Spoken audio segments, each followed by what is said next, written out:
Hello and welcome to Decorating Pages podcast. I am Kim Wannop, your host. I hope you are having a lovely February and not completely snowed in back east. I was back east last week and in between these storms, and it was still so icy and just a lot of snow for my kids to shovel, which apparently they love doing. And my brother was like, "Where were you when I needed you?"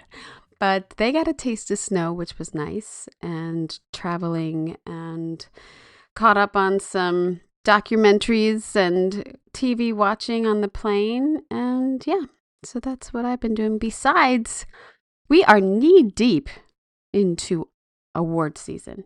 I mean, seriously, the BAFTA Awards just this past Sunday, the ADG Awards this Sunday, and voting is still open until tomorrow for the Art Directors Guild Awards. The Oscar voting starts on Thursday and ends March 5th. And in this episode, I'm going to break down the 5 Oscar production design nominees. But first, let's quickly let's quickly go over the BAFTA Awards winner for production design, Frankenstein, which I'm going to have to say is, I think, my favorite of the year. I know I'm putting it out there early in this episode, and I've said it many times, but there's actually, I don't think the listeners of this podcast agree with me. I don't know. We'll see. And we'll see how that goes with when they announce the voters. But I was surprised there is another contender who gave Frankenstein a run for their money for downloads and listens, I gotta say. So I was surprised by it, but then when I put my logic to it, not really. So I'll get into that a little later. One Battle After Another picks up 6 wins. Sinners picks up 3. One Battle After Another won Best Picture, and Hamnet won Best English Film. So yeah, so that was just this past weekend. And then this upcoming weekend, Art Directors Guild Awards. And guess who's going to be there? Me and you, because I will be live on the red carpet on my Decorating Pages YouTube channel. So go over to the channel and you hit like live, upcoming events, and notify me, and then it'll notify you when I go live for the ADG Awards, 5 p.m. Pacific time on Saturday, February 28th, this Saturday. The link is also in the email that went out with today's episode. So either way, you have some links, and it's on the IG post. So go do that if you'd like. I would love for you to join me and watch me probably fumble a lot of names as per usual. All right, what Wannop is watching. I threw on Ed Wood the other night because I love it. I love that movie, and I constantly just look at it and marvel of how old Hollywood kind of sparseness, but this genuine look of how movies used to be, like the low budget movies used to be made. It's really fascinating. I mean, production designer Tom Duffeld and set decorator Cricket Holland, no, not at all. Cricket Rowland and Bruce Robert Hill are credited. Sorry. And it's just, I don't know. I could put it on anytime. Here's actually something that I've been thinking about. You know how you say to yourself, God, anytime that's on, I just got to watch it. Anytime that's on, I throw it on. For me, if Goonies is on, I'll watch it. If Reversal of Fortune is on, I'm watching it. Don't ask me why. But because of how, I don't have cable, because of how our TVs work now, I can't just, nothing's just on. You have to start it from the beginning. And I don't really want to start Reversal of Fortune from the beginning. I just want to jump in, catch some scenes and jump out. And I don't know. So I was thinking about that. Do you have that experience too, where you just are like, oh, I don't really pop into those movies, and I would watch that right now if it was on, type thing? Anyway, that's what I was thinking about this weekend. I stumbled into a show on Netflix called Forever about 2 high schoolers in Los Angeles navigating their first love. And it's LA for LA, which we need to support. And it's I thought, oh, this is going to be juvenile, but the writing is actually pretty good, and it kept me interested. The actors are really good. They're the sets by Suzuki in Ingrasliv, which I will. She's gonna kill me. And Ron Franco, it's decorating awesomeness. They're very layered. They're very in tune with teenage look and LA and being LA and not pretending what LA should be. So it is a good reference for modern day LA forever on Netflix. I also thought that I could hold out till all of The Pit was released, and I was wrong. I had to watch it. I had to. It's amazing, and I couldn't wait any longer. Production designer Nina Ruschio and set decorator Matt Callahan. I love The Pit. I loved ER. I've said it before. I watched every episode. This is basically John Carter, and I'm not going to deny that I'm still in love with Noah Wyle from however many years ago that was. And The Pit is great. The storylines are great. The acting is great. The constant, hyper, catching your breath is there, and really still stellar in its second season. So I've watched 7 episodes. Now I'm going to wait, and I'll try to binge the rest. I don't want to do week by week. It's too much. I want to binge it all. I love it. So yeah, but then it's over. When you binge shit, then it's over, and you're like, oh, I don't have anything to watch. That's at least how I get. All right, let's get into today's episode. And this is really, my Oscar predictions and a breakdown of all of the 5 nominated films. And this is really for you, the people who are squinting at the smalls on the tables and the tassels on the drapery. Because the 2026 Oscar nominations for production design are stacked. How did a human crew build this while eating lunch and answering emails? How do we get this done in this modern day with all of the other things going on and all of the mandatory things that we have to do as department heads and locations on either sides of the world, feels like. But yes, these crews got it done, and I am so happy that they are acknowledged for their efforts. So I am breaking down locations, palettes, lighting choices, textures, scale, and tiny little decisions that make these the most recognized design films of the year. And yes, I've told you Frankenstein is my prediction, but the podcast downloads say something else. I'm going to get to that. So yeah. The nominated films are Frankenstein with production designer Tamara Deverell and set decorator Shane View, Hamnet with production designer Fiona Crombie and set decorator Alice Fenton, Marty Supreme, production designer Jack Fisk, set decorator Adam Willis, One Battle After Another, production designer Francia Martin and set decorator Anthony Carlino, and Sinners, production designer Hannah Beechler and set decorator Monique Champagne.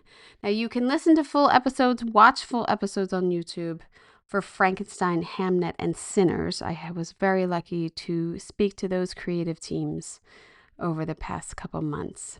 So, as I said, we're going to get into story development, in design, texture, lighting, and my favorite little details. So let's start with Frankenstein. Tamara Deverell and set decorator Shane View.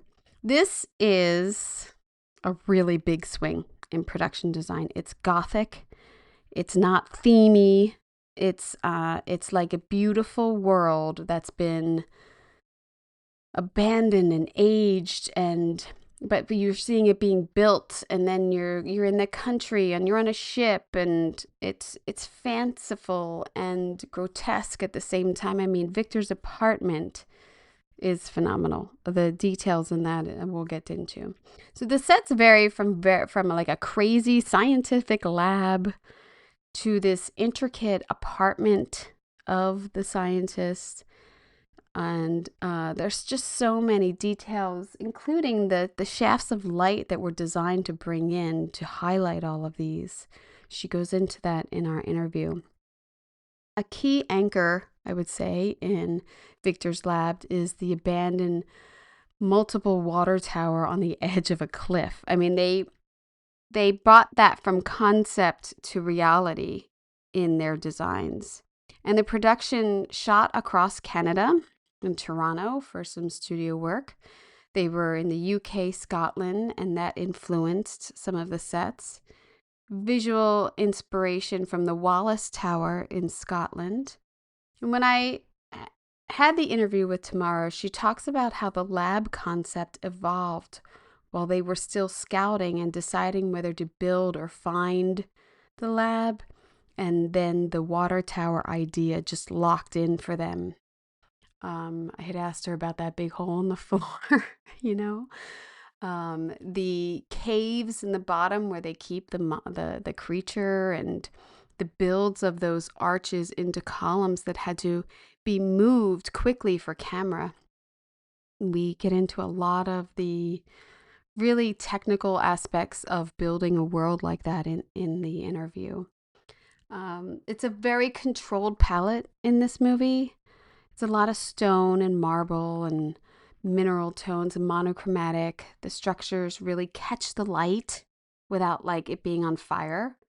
Tamara mentioned building a major sculptural focal point that stayed monochromatic specifically so it didn't overpower the actors, but still captured the mood. And that's the tunnels that I just spoke about. There are definitely some signature science moments that we all know. And a real key was, I've never read Frankenstein, and she was telling me in her research and reading Mary Shelley's Frankenstein, there's never really a description of the creature coming alive. And so that's kind of, built from the Universal movies and further on. And so it's when you know that if you follow the book that never has that detail, it's really anything you want it to be. And the lab that they created with the giant electrical towers and the pedestal that they put him on, and it's so beautiful in a sense. And the greens that they bring into that scene is so beautiful. There's a lot of emphasis on dramatic lighting and single source feeling with candlelight. As I said, the window-based shafts, that kind of controlled gloom in the film, especially when he's in the shed where there are all of these cogs and these wheels around him, and how the light hits the creature at times is really beautifully done. And we talked a lot about problem solving in the interview, building spaces that work with this lighting instead of being, like dead objects, if you will. Everything seemed very alive. So the lab signature iconography is the circular windows, this monumental relief elements that are designed in, and an aged mosaic in the back of the room, which is gorgeous. Those battery towers, they're practical. They lit up. She talks about the amount of time and effort that had to go into with lighting and then with special effects, and just an enormous amount of work. I didn't even get to the ship yet. I mean, they built a real ship. Basically. And then, VFX helped with the extensions. They built tons of ice pieces because the ship is lodged into ice. It's an amazing feat of what they got to build for this film. And I think it's just beautiful. I think it's a wonderful combination of fantasy and period. And to me, that's just a beautiful push of production design for our year, to show how the visual effects and the practical sets and the lighting all come together to make this beautiful film. It's really pretty engineering. It's not just that, but the scale builds, the miniatures they had, scenic matching, the weather they had to deal with. I just love it. I just love this film. I could watch it again right now. So Frankenstein is your one of your picks for best production design. The second film I'll probably never watch again, and not because it was bad, because it's so good and such a gut check. I can never watch Hamnet again. It was acted so perfectly and so poignantly perfect of a mother's reaction to a death of her child that I just could never do it again. And I told them that when I spoke to production designer Fiona Crombie and set decorator Alice Fenton. Could not have been nicer. Sweet, sweet, sweet. And I think in the middle of the interview, I started to choke up a little and I felt bad about that. But Hamnet is the opposite of Frankenstein in scale, but it's just as hard. Hamnet builds a version of Shakespeare's world that feels handmade and imperfect and not like a museum, not like a period piece. It feels like you're really stepping back in time. In the interview, they talked about starting with locations and being, thought of like we're going to have locations. And then they ended up building and designing very efficiently because they scouted so many real references that it lended so much to the realism of their builds. And there's mention extremely of making the details so real, the woods and the materials that really would have been used in the builds, in actual builds. I mean, getting to build the Globe Theater in its state in that time is amazing. And the amount of detail that they did in the backstage, which we talked about, wasn't seen a lot on film. If you get a chance to watch the video that we talk on YouTube of this, or if you go to the ADG site under awards and look at the nominees' portfolios that they presented, there are so many pictures of the details of the backstage of the Globe Theater. It's beautiful. It's a beautiful set. They explicitly discuss the palette of their story of the red period into the blue period. And red ties into this earthly life and warmth, and the blue hits with the grief. And it's coordinated through costumes and shift of light and the dressing. Alice talked about the dyeing of and aging of the fabrics, because there are many close-ups of sheets and their textiles that they're using and how they were handmade for them and stitching them. So it's an amazing thing to be able to not like find these pieces, because that's great too, but then to have craftsmen that can make these. It's beautiful. It's a beautiful thing. I'm sure that the quality of it was amazing. For lighting, there's really great moments with candles and the solitary flames of him writing at his desk, and also, the grief part next to the fire at night. And there's really some wonderful lighting moments in this that are soft and natural, and shadow-friendly rooms with surfaces that hold their depth. And you still see the paint and the texture in the fabric just from that source. I spoke to her about the etchings on the walls that mimic like a wallpaper, and asked her about those patterns and where she found them from reference, and did that throughout one of the builds of locations. I was overjoyed that they built the home with very low ceilings, because I really thought it was a location, because that's usually a tell that ceilings are high. Beams were intentionally lower and buckling, so because places settle and they become, unperfect. The the the the use of furniture also in this film is very key. In the houses there was a choice to use seating with like no backs so that you'd be able to see through the home, or the dressing of the bedrooms, and then the two beds and then there's one with the child dying. So it's it's a lot about furniture in this in this film. They move into that attic space, which was a build, and how the color tone changes from the beginning of the relationship to the end. So there's so much going on in this film design wise that it's no wonder it's nominated, and a fan favorite, I would say.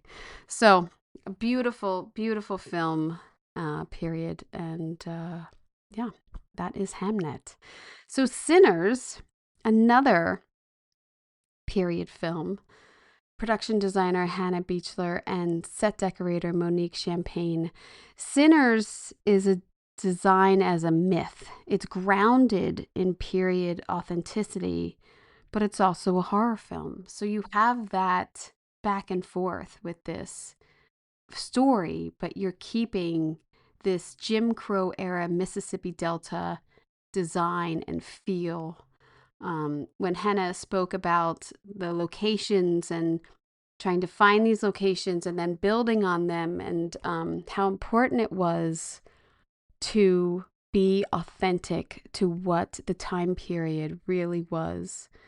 They built the juke joint, which is the main set in the film, I would say, and the church also they built, which is in the beginning and end of the film. Hannah really laid out a lot of what color had to be in the film with the reds and the blues again. And it's not just pretty, they're emotional states, they're moral zones, they're character physics. When they are outside and the vampires are there, it's this blue lighting and this one moon source. But when they're when they're inside of the juke joint, and the red tones and human flesh is all around and people are dancing and having a good time, it's a warm, good feeling. The design lends to that also, with the stage, with the pattern of the wood in the background, and building it all with real wood, and dancing on those floors, building a real second floor where a lot of the fight scenes are. So they did a lot of building. That when they're in the town, and they made the town all period, and this general store that they had to go into. I talked to Monique about, oh my God, period labels and finding all of these products and in period time. And it's a lot. And every detail is there. Every detail just lends to this story so eloquently. It's a beautiful design. The juke joint is a character with texture and density. The church is such a symbol that they made, and she talks about having it. I wanted it white. I wanted it to be stark white. They go into the discipline of not overdressing, being brave with negative space. That's huge. And texture and paint doing the storytelling, the aging, the amount of aging they had to put into the juke joint. And you're also, she's also building a moat with that had alligators in it. They built they extended it out, but the real moat had alligators. Talks about that too. That's crazy. It's a wonderful exploration of the South at that time, and the culture of, building up a juke joint in the middle of town. And then this integration of a horror film. It's such a good film. I've seen it at least twice. I am happy for all of their nominations. I believe Best Supporting Actress, Screenplay, and Music, I believe, were won at BAFTA this past weekend. So It's a good choice. These are all good choices. All five. They're very good choices. Next up, we have Marty Supreme. Marty Supreme, production designer, legendary legend Jack Fisk, set decoration by Adam Willis. And Marty Supreme is one of those nominees that doesn't scream like, look at my set. It just quietly grabs you by the collar and says, you are in 1950s New York now. This is the real thing. And the reason it works is that Jack Fisk's whole philosophy is nothing pristine, nothing cute, and absolutely nothing that looks like a period piece that just got steamed. Like nothing. He doesn't want something new. They want older things that would be appropriate. So, you know, when on all of these films, when you have that budget or luxury and time, awesome. And they deserve it. I mean, if you're putting this much effort into these films, the design deserves the time and the quality to produce this for them. The movie is a boy chasing a dream of being a tabletop tennis or ping pong player. And Marty is the main character. He's in the Lower East Side streets. He's in a tenement interiors. There's midtown basements, fancy upper class Manhattan spaces, rural Jersey. That's a kicker. And even international. They go to London. They go to Tokyo. So there's a lot of different elements into this period film. A huge chunk of the characters' lives are in the Lower East Side on Orchard Street. But the problem is 1950s Orchard Street is not 2026 Orchard Street. So Jack Fisk and his team did what they do. They cheated politely and aggressively and made it a beautiful period piece in the streets. They found old storefronts that became the shoe shop, fixed it up, and then, had to deal with modernism trying to creep in with a new hotel right next door, I read. The solve was a genius thing, was we do this for a living, and they built a modular storefront, a low building pieces that could sit on the sidewalk and block the modern buildings without touching it. So I am sure we got this great location, but you can't touch this. You can't do this. And as the art department, as set decorating departments, we work our magic. And they built complete fronts for these stores without touching the existing buildings. That's awesome. The tenement is a great detail. They couldn't find, you can't really find a real tenement anymore because they've all been redone. They're charging, $8,000 for a half of an apartment in New York. And if it's been modernized and chopped up into, apartments. So instead they built it, and they built the apartments and the hallways, but it's grounded in real research, including a department field trip to the Tenement Museum. They all went there to look at layouts and finishes. This is all part of our research, which is so fantastic. He gives a detail in one of his interviews about why tenement walls can be bright, which, thinking of the film, it seems kind of monotone, but there are pieces that pop out. So coal heating left grime and dark dust, so people used brighter paints to fight that gloom. That's the kind of detail that makes these sets feel socially true and not just visually correct. And those are the things, as being a designer and a decorator, are like, you champion for these things. It has to be this. This is what the research calls for. This is the details that we're going for. The table tennis club was a real place, but it's gone. So they rebuilt it using old photographs and blueprints. And they really did such a good job in giving it life. I mean, there's a lot of people in these scenes playing the game and walking around, and tons of pictures on the wall. It's very layered, and you got some atmosphere in there. It's great. They also moved to London for the championships, and they used the Meadowlands Arena in New Jersey, laid down a massive wooden floor and hundreds of plywood sheets, and built dozens of ping pong tables. So who knew you'd be a ping pong expert? Those are one of the things you never know what you're going to be an expert in. So what makes all of this sing isn't just the dressing, it's the selections. Fisk talks about researching that includes street photography and personal journals from that era. I mean, you're really deep diving into research when you're reading journals. That's what I would say. Nothing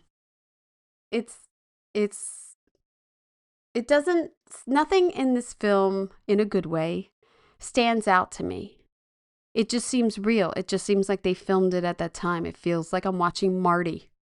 I mean, I don't know if that was a reference for him, but I recently watched that also. And that is a great, I think it's 1953 or 51, Marty with Ernest Borgnine. Such a great reference for period New York. And they're walking in the streets and all that. So research, obviously, and making sure that these details are correct gives this film this nomination. So if Frankenstein is like the holy shit, they built that, Marty Supreme is the like, holy shit, they remembered to put that detail in, I would say. So it's not like huge and flashy, but it's precise. It's a precise period film. So bravo for that nomination. Our last one is One Battle After Another, with production designer Florencia Martin and set decorator Anthony Carlino. All right. Oops, hit my thing. One Battle After Another is, first of all, my pick for Best Picture. That would be me. I think Hamnet's a strong second in for the Oscars, but you never know. It's one of those nominees that you think, that looks like they just found it, and they're just like shooting at locations. Like, well, I don't get it. Why? Nope. It's all engineered. The design is doing that thing where the world feels really lived in.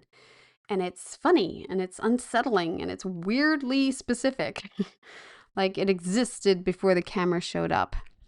And that's a beautiful thing, to be able to create realness in your story where there was nothing. There was blank locations, and you're being able to create these characters through their locations. Production designer Florencia Martin, in an interview, talks about keeping the time period intentionally vague, which is honestly a nightmare to pull off, because production design usually screams a year through tech and through cars. And in this film, they made daily choices which phones, which TVs, radios, and picture cars to use, down to like burner style phones and a TV that feels like it came from a thrift store. So not anything brand new, flat screen. And it doesn't date the film instantly. It's just that aesthetic, that character pieces that lend to the wonderful character design in this film. So I had read early on about all the locations they had and up and down California coast, scouting deserts, forests, cities, pulling together a collage of California spots, including El Paso, Texas, even going to other states. And that scouting wasn't just, like pretty postcards. They were people with stories. They were stopping and talking to people about locations and about living in these places, and listening to people, in the day-to-day of their lives, and trying to integrate that into your sets. That's an awesome thing to be able to do. One of the first big set pieces was an immigration detention camp under a highway near the California border. So they built it from the ground up. But here's the fun part. It was on an active Border Patrol road. So trucks were moving through the area while they were trying to create this world and filming. So this kind of logistical chaos, I would say, makes an art department age about 10 years in the 2 weeks they probably had there. So that's that's hard to do. Florencia says about the tunnels, because there's some tunnels in this film. Florencia says, tunnels followed us throughout the entire location of scouting. On a soundstage in LA, they built a 60-foot dirt tunnel for Bob, Leonardo DiCaprio's character, based on handheld cartel tunnels designs that they had found, designed to feel haphazardly and improved. But the tunnel opening is literally a plywood top under his bed, and they love the idea that Bob had an escape plan and that he basically forgot about it. So that's also a character piece. And then when Bob pops out on the other end, it's inside a redwood trunk. Now, that detail came from scouting in Eureka, where they saw versions of this in the wild. That's crazy. So, I also feel like one of the better sets in this that I think you kind of forget about is the Christmas Adventurers Club, which is very stark white. The curved tunnel that they walk down, it seems like a 5-minute scene of him walking down these tunnels leading into the Christmas Adventure Club, is tied to the Sacramento upper class home, specifically the former home of Ronald and Nancy Reagan. Crazy. While the tunnel itself was found elsewhere in Stockton, California, and then the final meeting room was a build. Martin describes leaning into this as a fancy logic space underground networks that have been in between houses and corridors and crazy moldings and artificial lighting that seems so weird, but it exists in people's basement. It's super weird. The mural that was hand painted, they went with taxidermy pheasants because it's hysterically on the nose, I would think. And there's all this like a meeting room is used dressing. Like they meet there pretty regularly, it seemed, in the dressing. Coat racks, hangers. There's a bar in there, a nice table to meet at. So, and apparently they carved Saint Nick into one of the archways. So that's a hell of a detail. I would say also when DiCaprio and Del Toro are walking through the apartments, which is kind of like another tunnel, the dressing throughout those spaces is so natural well, that's what it would be. This is somebody's home and they're hiding and it looks kind of junky, but they're using it and they're living there and then they just up and leave and yeah. So I would say One Battle After Another is a very behavioral ecosystem of design, like survival design in this film, modern day, well, we think, or contemporary design, but also really showing landscape in finding those hills for that chase scene, which is amazing. They had over 2 years to develop this film, so you feel the detail that went into finding these locations. All right, that's it. I talked enough. I hope that helps in any type of decision making you have. And as I said, I'm sticking with Frankenstein as my pick, but the one that people liked a little bit more is Hamnet. Boy, there was a lot of downloads for Hamnet. And that made me think, it kind of surprised me because I really thought Frankenstein's it. But obviously, there's so much great design out there. It doesn't surprise me that much. But then I started thinking about the history of Oscar, and I say all the time, I am constantly watching the movies that have been nominated for production design throughout since 1926, almost 100 years of films I've been trying to get through. And Oscar loves period.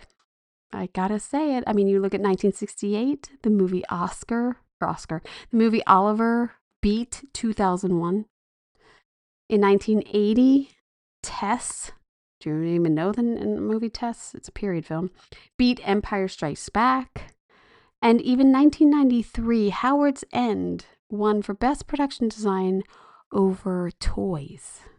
Now, those are just deep dive years that I actually have on the production design film study series that I did.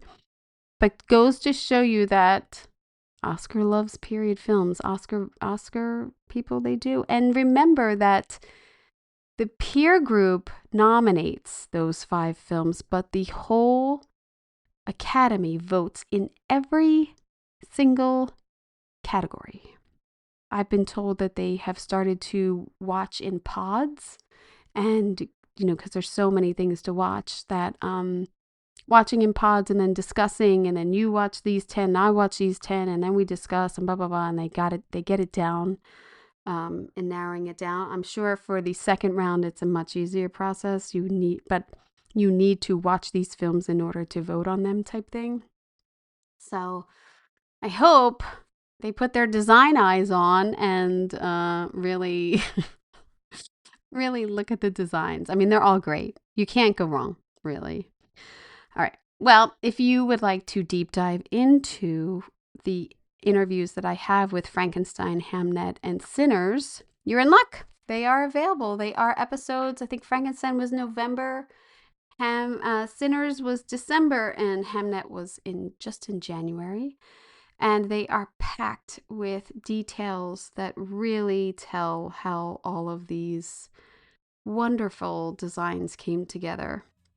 If you are watching any of these films, again, do me a favor, watch them like a designer and pause and rewind and look at the corners and the smalls on the tables and what's hanging on the hooks. Those are the details that us decorators and then the designers just are in love with. That's why we're here, to do those details. All right, here we go. Thank you. I hope this helped in any way. And I, again, will be at the ADG Awards live on the red carpet this Saturday at 5 p.m. Pacific time. Check out the YouTube channel for that. Just hit that little notify me button, and I'm sure it'll pop up on your phone. You'll be like, oh my God, I gotta watch Kim. Fuck up. Yeah, it's gonna be great. I'm really excited. I really like my dress. Let's put that out there. So yeah. It's a great award season. So there's so many great nominees, and especially with the ADG Awards, because it's not just 5. They have period, contemporary, fantasy. So, they kind of get it more right over there with, their categories. So, and TV. There's also TV going on in those awards. So many people, so much good design, and so many designers and decorators I'll get to talk to. I'm very excited. So yeah, I hope you check that out. Again, Frankenstein, Hamnet, Sinners, all the clips are online. I bombard you with clips every day. I hope you're watching. I hope you got an earful. I'm Kim Wannop for Decorating Pages.